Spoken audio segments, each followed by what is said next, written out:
বন্ধুরা দেখো আজকে আমি চলে এসেছি আমার বাবার বাড়ি। তো তোমরা দেখো আমার বাবার বাড়িটা একটু দেখে নাও আগে, তারপর রান্নাঘরটা দেখো, মানে রান্নাঘরটা আমাদের নতুন হয়েছে, তার জন্য রান্নাঘরটা দেখানোর জন্য ভিডিওটা নিলাম।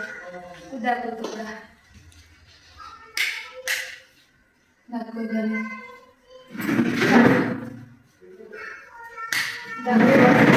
দেখো এখনো পুরো বিছানো হয়নি, মা দেখা পারেনি। তো দেখো এখানে আমাদের গ্যাস, এখানে রান্না করবে, রান্না করতে লেগেছে আজ কালকে থেকে। এখানে চিমনিটা লাগিয়ে নিয়েছে,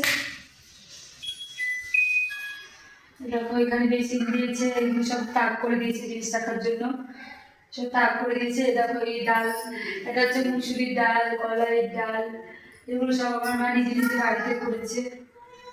ফ্রিজ রয়েছে, আমাদের ফ্রিজে কিছু নেই, ব্যাস হয়ে গেছে, আর কিছু নেই।